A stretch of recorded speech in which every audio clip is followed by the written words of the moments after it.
इसरो का पहला moon mission Chandrayaan 1 अक्टूबर 2008 में पीएसएलवी।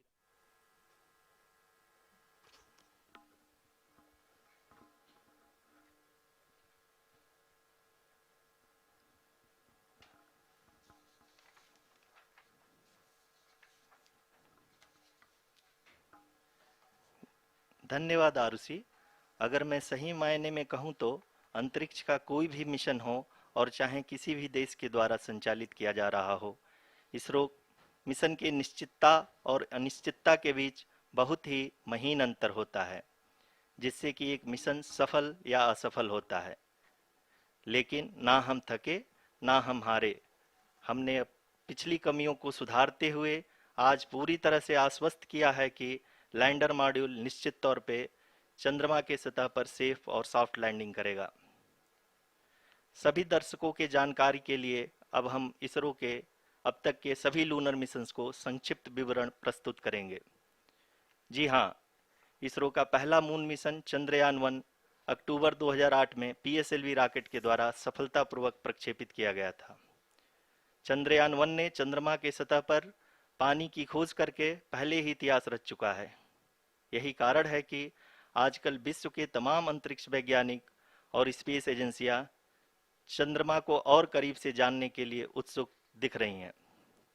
अगर हम बात करें चंद्रयान 2 की, जो इसरो का दूसरा मिशन है, जुलाई 2019 में इसरो के सबसे ताकतवर रॉकेट LVM-3 द्वारा सफलतापूर्वक प्रक्षेपित किया गया था और आज भी लगभग 4 साल बाद यह चंद्रमा के 100 किलोमीटर के सर्कुलर ऑर्बिट में घूमते हुए बहुत ही उत्तम क्वालिटी का डेटा प्रदान कर रहा है। मिशन के प्रारंभ में इसकी आयु 1 साल निर्धारित की गई थी, परंतु LVM-3 द्वारा बहुत ही सटीक इंजेक्शन और मिशन मैनेजमेंट की वजह से चंद्रयान 2 काफ़ी लंबे समय तक कार्यरत रहेगा।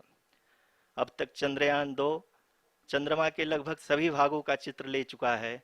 इसका एक बहुत ही महत्वपूर्ण पेलोड OHRC यानी कि ऑर्बिटर हाई रेजोल्यूशन कैमरा विश्व का सबसे बेहतरीन कैमरा है, जो कि चंद्रमा की सतह का लगातार पिक्चर भेज रहा है। अब मैं आरुषि जी से निवेदन करूंगा कि वो आप लोगों को इसरो के वर्तमान मिशन चंद्रयान 3 के बारे में बताएं। अभी आपने मिश्रा जी के द्वारा सुना इसरो के अब तक के लूनार मिशंस का विवरण। अब चलते हैं towards Chandrayaan-3, the follow-up mission of Chandrayaan-2, which has been designed to accomplish our mission goals.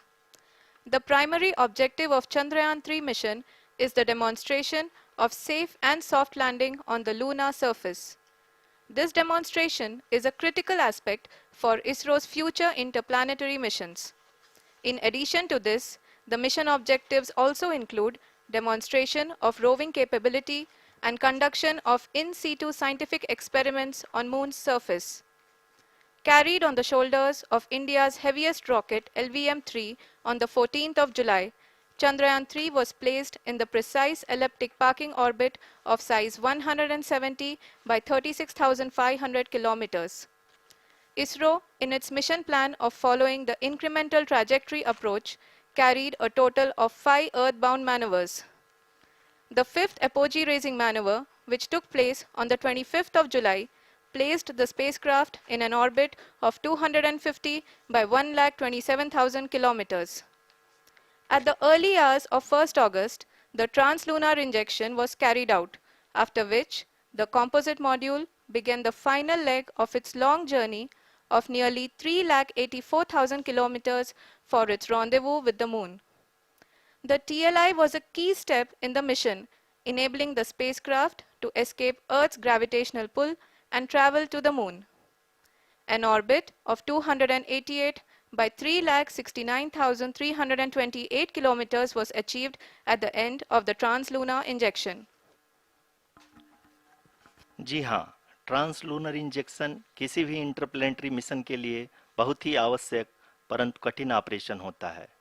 इस सफल मैन्यूवर के बाद चंद्रयान 3 पृथ्वी से दूर निकलकर चंद्रमा के प्रभाव क्षेत्र में एक हाइपरबोलिक ट्रेजेक्ट्री के द्वारा पहुंचाया गया। पुनः 5 अगस्त 2023 को लूनर ऑर्बिट इंसर्शन के द्वारा चंद्रयान 3 को 160 किलोमीटर के पेरिलून और 18,000 किलोमीटर के अपोलोन के साथ चंद्रमा के इलिप्टिकल ऑर्बिट में स्थापित कर दिया गया। टीएलआई के तरह एलओआई भी एक बहुत जटिल ऑपरेशन होता है। इसमें हमें यह ध्यान देना आवश्यक होता है कि उपग्रह के वेगमान को एक निश्चित बिंदु से घटाया जा सके, अन्यथा उपग्रह चंद्रमा के प्रभाव क्षेत्र से बाहर निकल जाएगा। एलओआई के सफलतापूर्वक परिचालन के बाद चंद्रयान 3 की कक्षा को 4 बार और परिवर्तित किया गया। इस दौरान चंद्रमा की अधिकतम ऊंचाई को घटाकर 160 किलोमीटर कर दिया गया।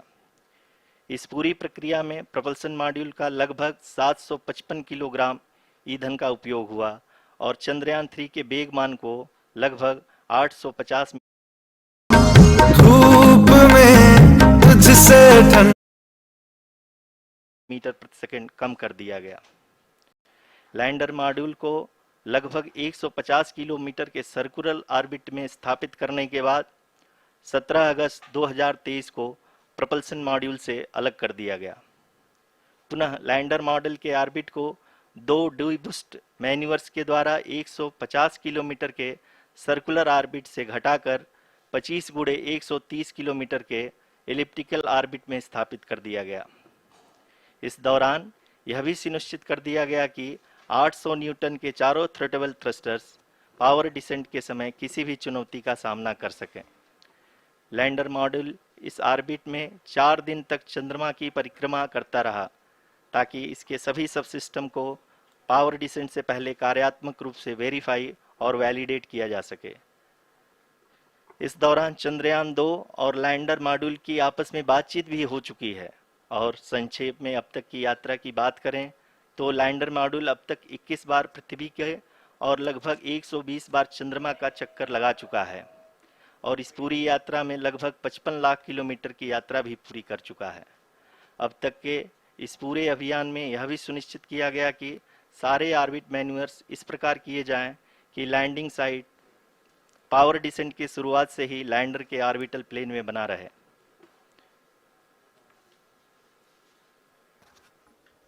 Make it further that is true indeed.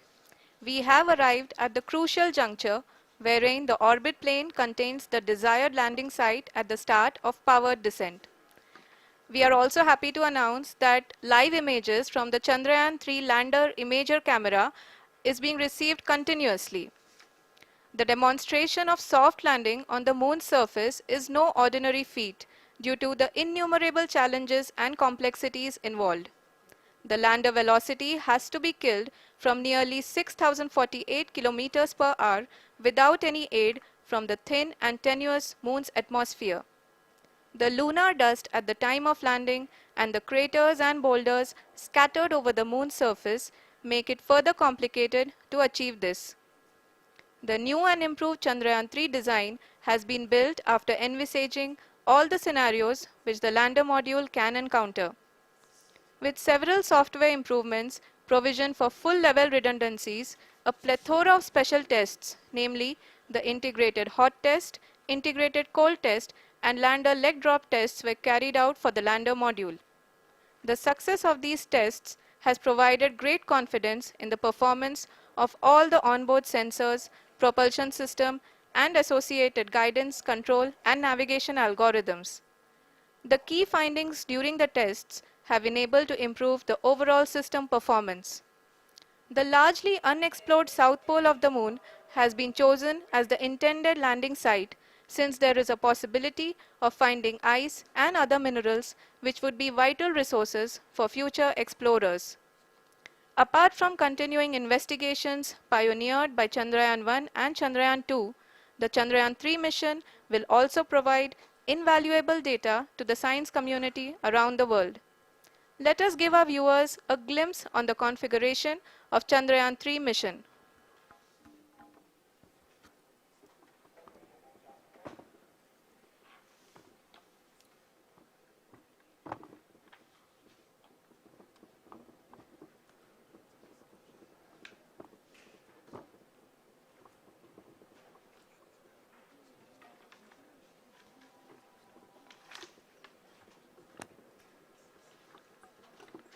Chandrayaan 3 का मिशन प्लान लगभग चंद्रयान 2 के तरह ही बनाया गया है।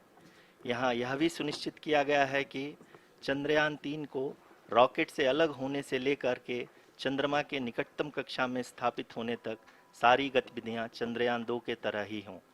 और अब हम यह कह सकते हैं कि यह प्लान पूरी तरह से 100% सफल रहा। हालांकि लैंडर मॉड्यूल के सेंसर्स और propulsion सिस्टम को इस तरह से मजबूत किया गया है कि लैंडर पावर डिसेंट के समय किसी भी आपदा से बाहर आकर के मिशन के मुख्य उद्देश्य को पूरा कर सके। इस क्रम में लैंडर के मुख्य सेंसर्स कारा, लासा, LHBC, LDV और LHDAC का कार्यात्मक परीक्षण भी किया जा चुका है।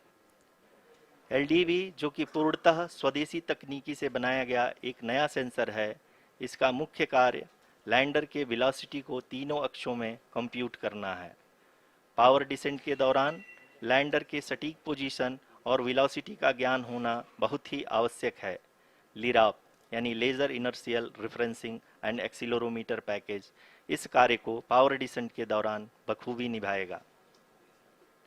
ट्रैजेक्टरी जनरेशन, जो कि चंद्रयान 3 मिशन के लिए बहुत ही अहम है, क्योंकि हर ऑर्बिट मैन्यूवर के बाद यह सुनिश्चित किया जाता है कि लैंडर की मिशन ऑब्जेक्टिव को ना बदले।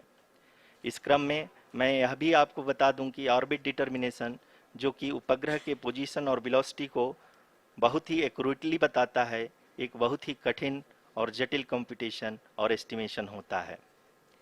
यहाँ यह भी जानना महत्वपूर्ण है कि चंद्रयान 2 का OHRC पेलोड अब तक काफ़ी ऊंचे स्तर का डैम प्रदान किया है, जिसके फलस्वरूप लैंडिंग साइट के सीमा को बढ़ाकर 4 गुणे 2.4 किलोमीटर कर दिया गया है, जो कि पावर डिसेंट के दौरान सॉफ्ट लैंडिंग कराने में काफ़ी सहायक सिद्ध होगा।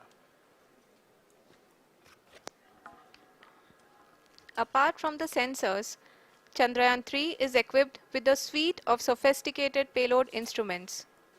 While Chandrayaan 1 and Chandrayaan 2 orbiter have provided abundant remote sensing data of Moon, equally important are the on-site localized measurements that provide ground truths.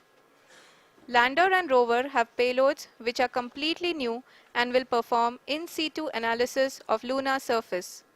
The two spectroscopes on rover, APXS and LIBS, will actively measure the surface elemental abundances at the landing location and surrounding area. The lander carries a seismometer ILSA that can sense impact events and lunar quakes. The thermal probe CHAST will measure the temperature profile and thermal conductivity of Moon's regolith. The Rambha payload will carry out lunar ionosphere studies, while the laser retroreflector array shall be a passive location indicator for future spacecraft equipped with laser altimeter. The propulsion module has not been left behind, and an experimental shape payload has been added to it as a value addition. It will help in understanding the nature and characteristics of water-rich planets and will also aid in the future study of potentially habitable exoplanets. We are minutes away from the start of powered descent. The entire powered descent shall be carried out by the onboard autonomous landing sequencer or ALS, which is a series of instructions preloaded to the lander module. These instructions include the commands to be executed, data to be collected and analyzed, and decisions to be made and executed autonomously throughout the powered descent.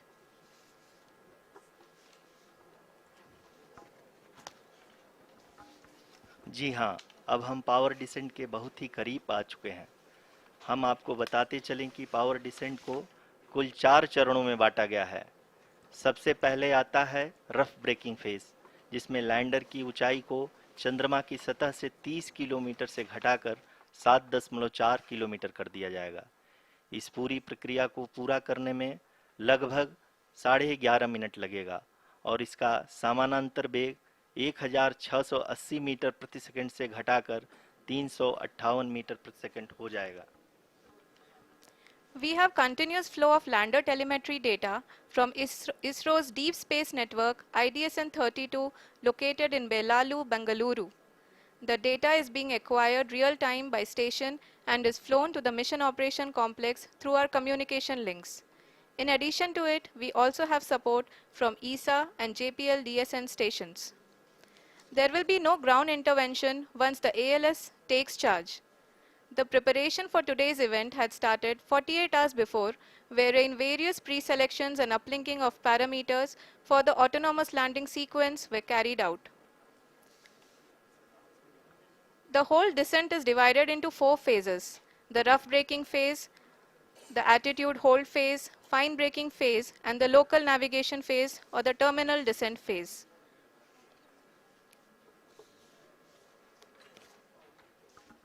जी हाँ, attitude hold phase, जो कि power descent का दूसरा चरण है, एक बहुत ही महत्वपूर्ण फेज है।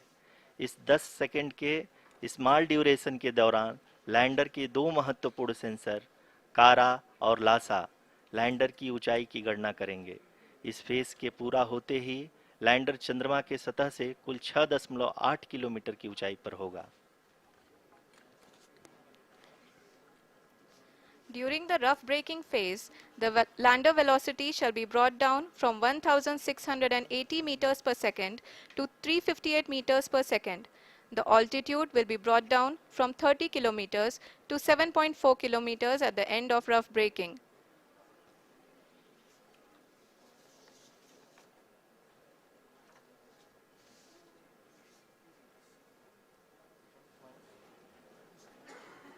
Currently, we can see the scientists are analyzing the lander data.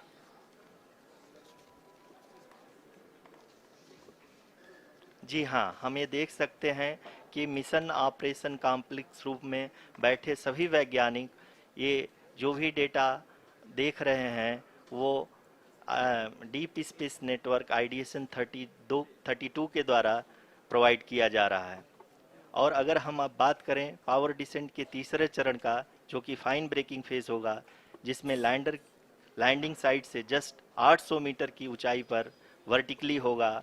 इस चरण को पूरा होने में लगभग 3 मिनट लगेंगे और इस चरण के पूरा होते ही लैंडर की वेलोसिटी लगभग शून्य हो जाएगी। The scientists here at ISTRAC are glued to their systems, analyzing all sorts of complex data.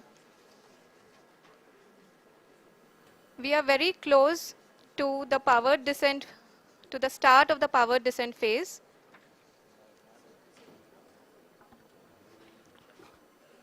जी हाँ, अगर हम अब बात करें पावर डिसेंट के चौथे और अंतिम चरण का, जो कि लोकल नेविगेशन फेज या टर्मिनल डिसेंट फेज भी कहा जाता है, इस दौरान लैंडर के 2 इंजन बंद कर दिए जाएंगे और लैंडर के सेंसरों द्वारा इसके हाइट और वेलोसिटी की गणना इनर्शियल नेविगेशन को भेज दिया जाएगा। इस दौरान लैंडर 150 मीटर की ऊंचाई को प्राप्त करने के बाद कुल 131 सेकंड लगाएगा।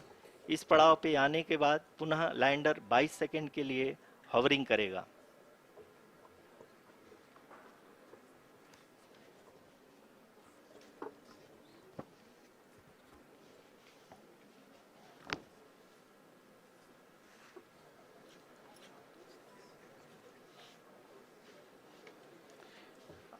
आप इस समय अपने स्क्रीन पे मिशन ऑपरेशन कॉम्प्लेक्स में बैठे सभी मान्यगणों को देख सकते हैं, जो कि बहुत ही उत्सुकता के साथ टेलीमेट्री डेटा को देख रहे हैं।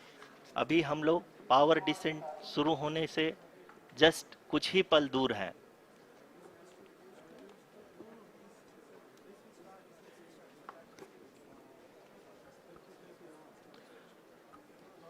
पावर डिसेंट शुरू होने में लगभग 30 सेकंड ही बचा है और हमको ये सारे data mission operation complex room में आईडीएसएन 32 के द्वारा, जो कि लगातार लैंडर के कनेक्शन में बना हुआ है, प्रदान कर रहा है।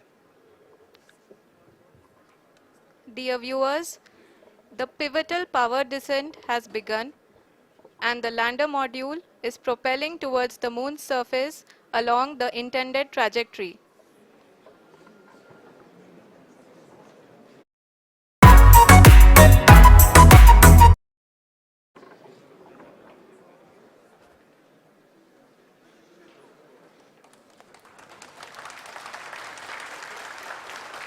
जी हाँ, अब हम देख सकते हैं रफ ब्रेकिंग फेज की शुरुआत हो चुकी है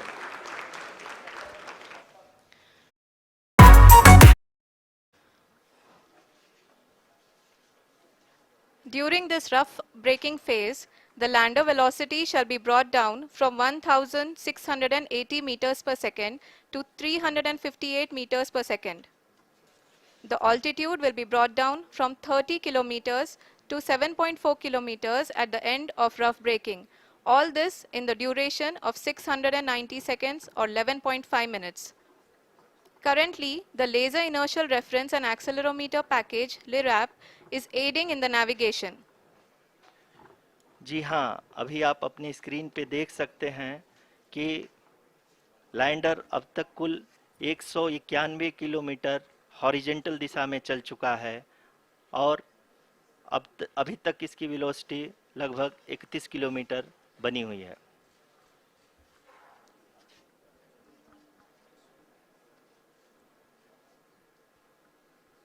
The lander module has traveled a distance of approximately 228 kilometers. The complete downrange that will be traveled during this phase shall be nearly 713.5 kilometers.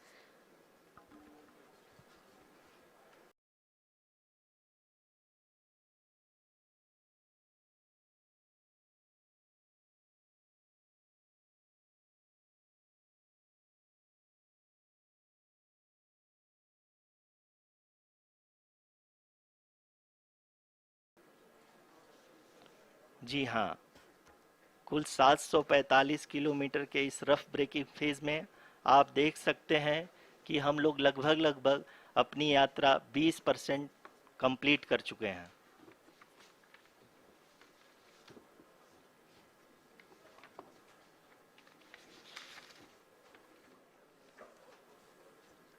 Power descent की यह शुरुआत हम कह सकते हैं कि बहुत ही सटीक और सधी हुई है, जिसमें लैंडर अपने वेगमान को अनुमानित तरीके से घटा रहा है।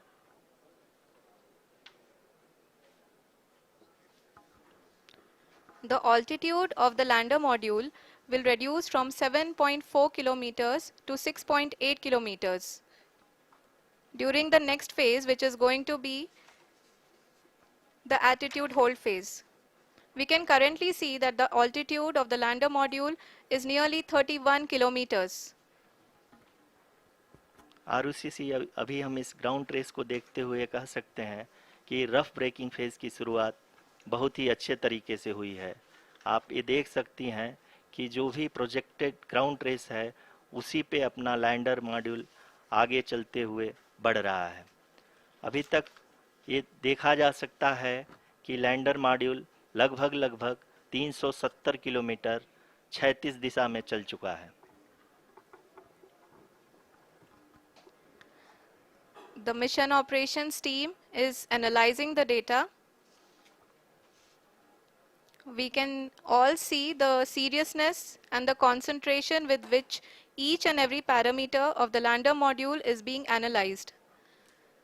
The performance so far seems to be nominal. जी आरुषि, चूंकि एएलएस एक्टिवेट किया जा चुका है इसलिए ग्राउंड से कोई कमांडिंग नहीं की जा रही है। इस दौरान आपके स्क्रीन पे सारे डेटा इसरो के डीप स्पेस नेटवर्क से रियल टाइम में आ रहे हैं। इस मिशन में सेकेंड और थर्ड ऑर्डर गाइडेंस पॉलिनोमियल का प्रयोग हुआ है, जो कि इनर्शियल थ्रस्ट और एंगल के हमेशा सुनिश्चित करेगा। During the entire descent, there is no ground intervention as the ALS has taken charge. The preparation for today's event had started nearly 48 hours before, wherein various pre-selections and uplinking of parameters were done. We can see that the vertical velocity of the lander module has been brought down. It is continuously coming down. And the ALS had already been initiated 1 hour before the scheduled time of the power descent start. Following this, the throttleable engine electronics module, the TECM, was switched on and lander was oriented to the favorable attitude. जी हाँ, आप अपनी screen पे देख सकते हैं कि lander module जिसकी शुरुआत में वेलोसिटी 1680 मीटर पर सेकंड थी, लगभग 1150 मीटर पर सेकंड हो चुकी है, जो कि एक बहुत ही मैजेस्टिक शुरुआत कही जा सकती है इस रफ ब्रेकिंग फेज के लिए।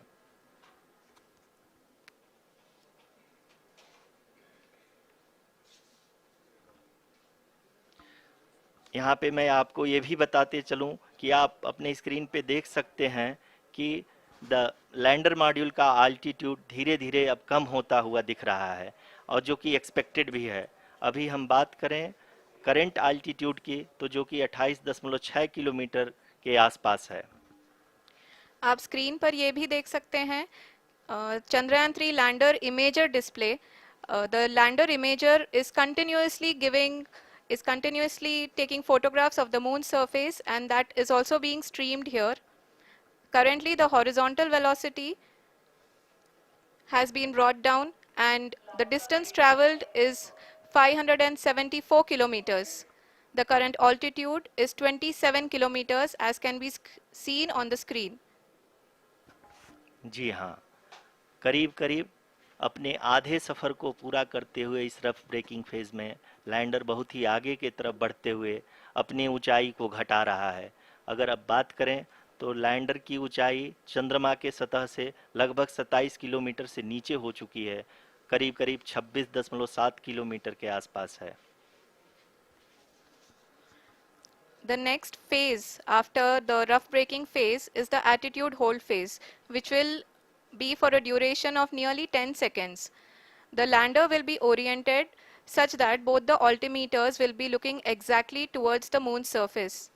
At the end of this attitude hold phase, height measurement update to navigation system will be given from the laser and car band altimeters. Currently, we are in the middle of the rough braking phase. जी हाँ, अगर हम ध्यान से देखें तो लगभग 8 minute की यात्रा के बाद लैंडर अपनी हॉरिजेंटल वेलोसिटी को लगातार कम करते हुए अपनी ऊंचाई, अभी की ऊंचाई के समय 24 किलोमीटर की ऊंचाई प्राप्त कर चुका है।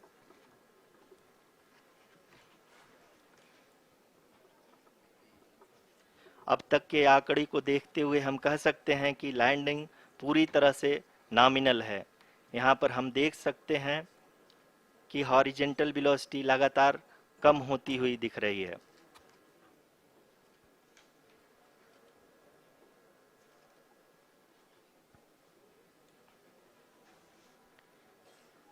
The altitude of lander from ground is currently 22 kilometer, which is again going to be coming down, and that is expected. For the viewers who have joined now, we are in the powered descent phase, and we are in the rough braking phase, which is the first phase of the powered descent. We have currently traveled a downrange of 697 kilometers, and the downrange that has to be traveled during this phase is 713.5 kilometers. जी हाँ, अभी आप देख सकते हैं कि lander की horizontal velocity लगभग 720 metre प्रति सेकंड हो गई है। लगभग हम ये कह सकते हैं कि 900 मीटर प्रति सेकंड वेलोसिटी को कम किया जा चुका है।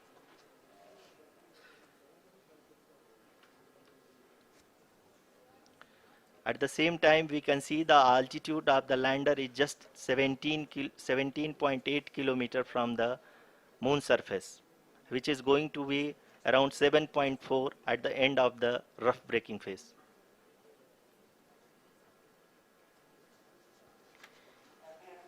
इस फेज के बाद हम जाएंगे towards the attitude hold phase, where we will be expecting sensor update from the laser and car band altimeters.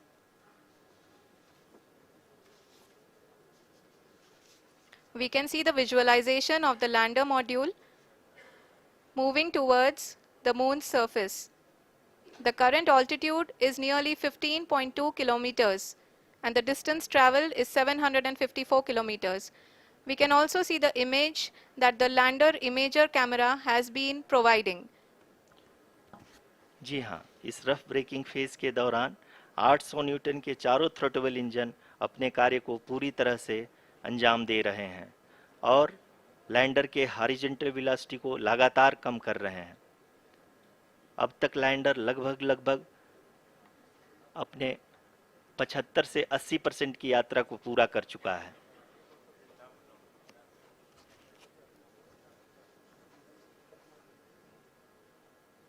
After the rough braking and the attitude hold phase, we shall be having the fine braking phase, which will continue for nearly 3 minutes. The whole phase is being driven by the autonomous landing sequencer and there is no intervention from ground. जी हाँ आरुषि, अभी आप अपनी screen पे देख सकती हैं कि जो करंट आल्टीट्यूड है चंद्रमा के सतह से लगभग 10 किलोमीटर के आसपास है। जी हाँ, हम अपने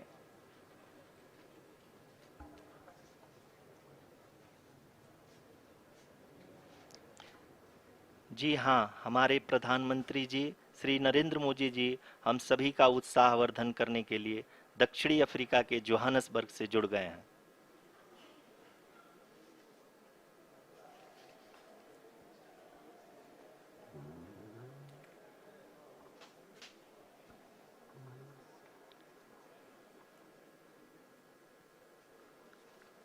Yes, we are privileged to have with us Honorable Prime Minister of India, Shri Narendra Modi ji, who has joined us from South Africa's Johannesburg to encourage us.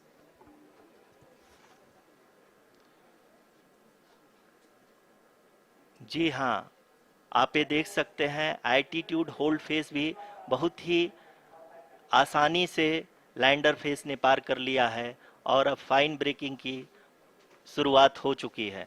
अभी हम ये देख सकते हैं कि लैंडर की ऊंचाई लगभग 5.6 किलोमीटर है, जो कि इस फेज के उपरांत लगभग 800 मीटर हो जाएगी।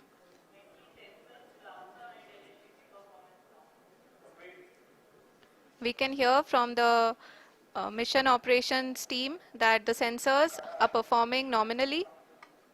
And we are currently in the midst of the fine braking phase, which is going to continue for 3 minutes. And the altitude is going to be reduced to nearly 800 meters at the end of this phase.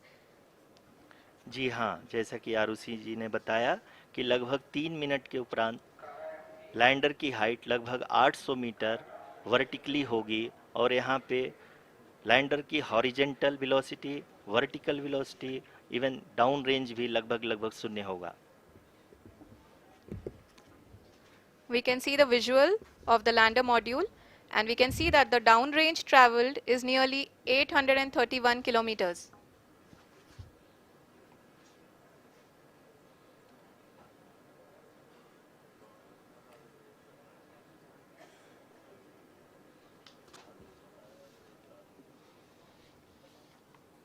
जी हाँ, आप अपनी screen पे देख सकते हैं कि lander की ऊंचाई अब चंद्रमा की सतह से लगभग 3 किलोमीटर से कम हो चुकी है।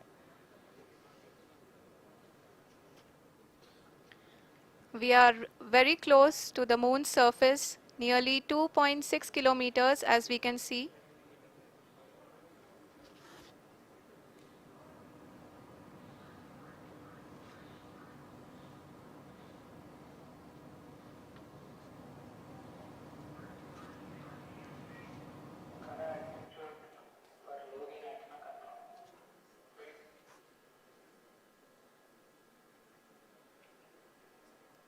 जी हाँ, अभी आप देख सकते हैं कि लैंडर की ऊंचाई लगभग 1 किलोमीटर के आसपास है।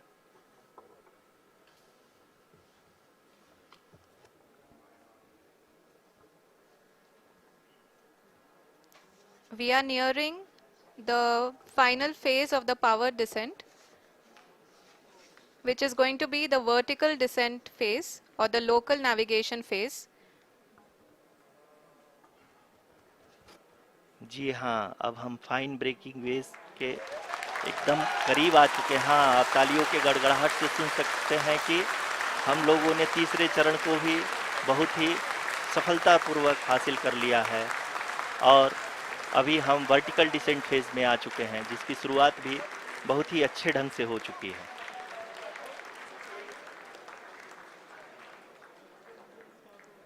Lot of applause indicates that till now the performance has been nominal. We are in the vertical descent phase 1.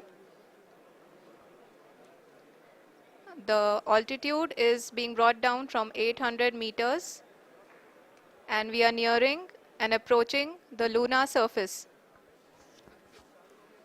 जी, आप अपने स्क्रीन पे देख सकते हैं कि लैंडर का हाइट लगातार कम होता जा रहा है।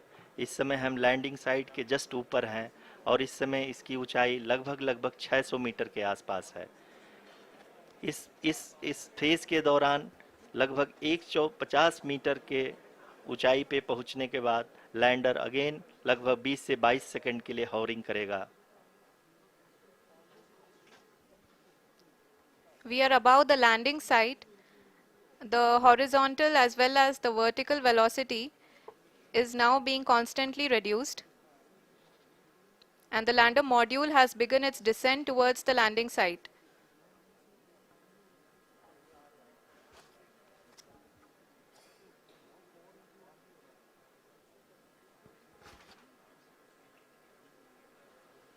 जी हाँ, आप अपने स्क्रीन पे देख सकते हैं ये जो पथ निर्धारित किया गया है, लैंडर पूरी तरह से उसी को ही फॉलो कर रहा है। इस समय हम लगभग 200 मीटर की हाइट से भी कम आ चुके हैं।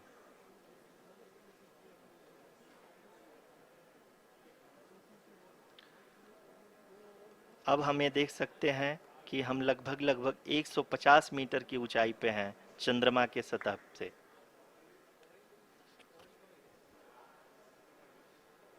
We are approaching the vertical descent phase 2, which will have the lander module hovering at nearly 150 meters above the जी हाँ। lunar surface. जी हाँ, आप इस तालियों के गड़गड़ाहट को सुन सकते हैं जो कि सेकेंड हाइब्रिड फेज के कंप्लीट होने के बाद इन सारे वैज्ञानिकों के द्वारा की जा रही है।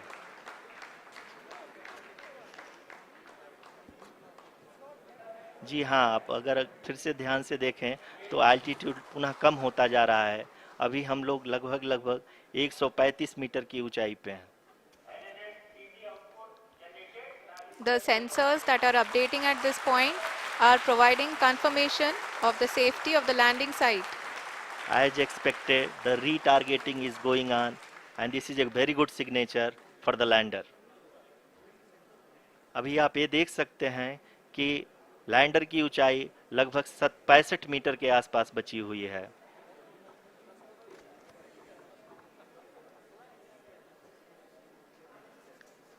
Currently, only 2 engines are now being fired, and we are nearly at zero velocity, vertical and horizontal. We were hovering, and now we are approaching the moon's surface.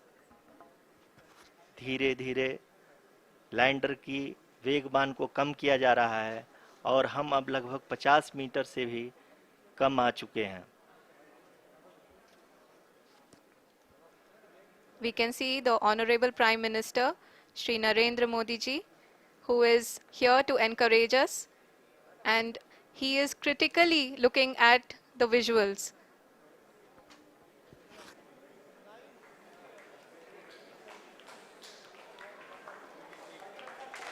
जी हाँ, आप अपनी स्क्रीन पे देख सकते हैं कि हम lander module People are applauding. Let lander us all module wait to hear from the Secretary Department of Space and Chairman ISRO, Shri S. Somnath.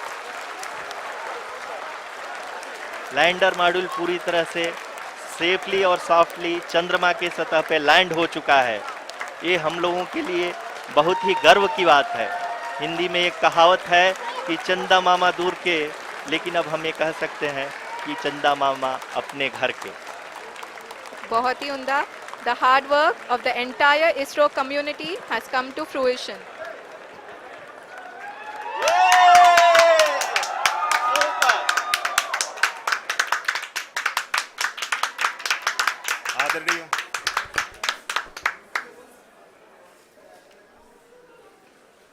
आदरणीय प्रधानमंत्री जी, नमस्कार. Sir, we have achieved soft landing on the moon. India is on the moon. Sir, I I request our Honorable Prime Minister to address us and bless us. Thank you, sir.